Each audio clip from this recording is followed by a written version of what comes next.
All right, if you're an artist and you write your own music, you're gonna wanna listen up. We're about to pull back the curtain on the money your music is probably already earning, money that you might not even know exists. Okay, let's get into it. So let me just start with a really direct question, and I want you to really think about this. Is your song, right now, actively making money for someone who isn't you? It's kind of a scary thought, right? But for literally thousands of artists, it's the absolute truth. And this quote right here, this is the heart of the whole problem. Your song could be playing anywhere, on the radio, in a coffee shop, streaming online, and it's generating royalties. But if you haven't set things up the right way, that money is not making its way to your bank account.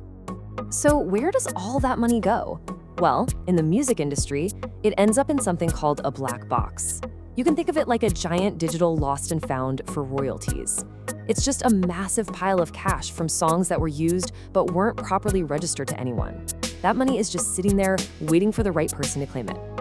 Now, the number one reason this happens is a huge misunderstanding. See, most artists today are just laser focused on getting streams, but that's only half the picture. Every single song you write actually creates 2 separate copyrights, and that means 2 separate ways to get paid. First, you've got the master recording. This is easy. Just think of it as the actual audio file, the MP3 or the WAV file that you upload to a distributor like DistroKid or TuneCore. This copyright pays the owner of that specific recording. And yeah, that's where most of your streaming money comes from. But then there's the second copyright, the one that gets forgotten all the time, the composition. This is the song's DNA. It's the melody you hummed, the lyrics you wrote down. It's the song itself, completely separate from any one recording of it. This copyright is what pays the songwriter. And this is how it breaks down. On the left, you see the master recording. That's handled by your distributor. But on the right, you have the composition, and that's managed by a publisher. If you only have a distributor, you are, and I mean this literally, ignoring half of the money your song can make. You're just leaving it on the table. So here's the point you absolutely have to get. Your distributor is not your publisher. They are not the same thing. A distributor's job is to deliver your audio file to Spotify. A publisher's job is to administer your songwriting rights and collect your royalties. Confusing these two things is probably one of the most expensive mistakes an independent artist can make. All right, so let's dig into how publishing really pays you, because this is where it gets exciting. We're not talking about a few extra cents here and there. We're talking about what is often the most powerful and long-lasting income stream your music will ever generate. Look at this number, 1 million. That's the dream, isn't it? 1 million streams. It's the number that makes you feel like you've finally made it. But when we're talking about the actual business of music, that number can be really deceiving. Because 1 million streams can easily, and I mean easily, be out-earned by a single sync placement. A sync is when your song gets used in a movie, a TV show, an ad, a video game. Just one of those deals can pay you more than all the pennies from 1 million streams combined. And suddenly, you start to see the much bigger world of publishing royalties. It's not just about streams. When your song gets played on the radio, you actually get paid twice, once for the master and once for the composition. When another artist covers your song, you get paid. When anyone performs your song live, you get paid. It's this huge web of income that most artists don't even tap into.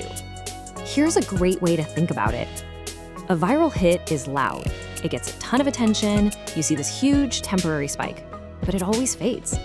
Publishing, on the other hand, is quiet. It's working in the background, growing, compounding on itself year after year, for decades.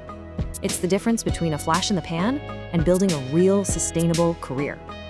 Okay, so you get it. You see the problem. You see the potential. So what do you actually do? How do you unlock all this money that's rightfully yours? Well, it's actually way simpler than you probably think. Here's your game plan, step by step. First, you have to change your mindset. If you wrote the song, you automatically own the publishing. It's yours. Step 2, the boring but essential part.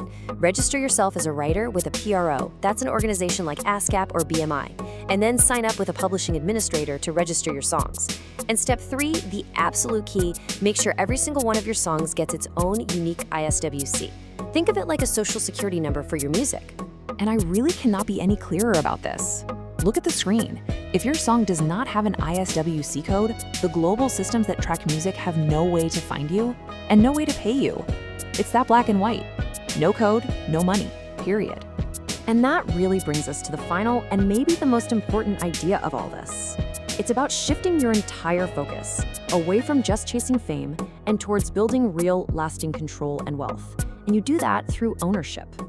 Fame is loud, right? It's about trending, getting attention, but ownership is quiet. And it gets you income. It gets you control over your art and your career. Being viral on an app for a week is cool, but owning the asset that's going viral, that's how you build a business. The real power isn't in attention, it's in the rights that you own. So please, always remember this one fundamental truth. You start with 100% ownership. The only way you ever lose it is if you sign a piece of paper, giving it to someone else, often without even realizing what you're doing.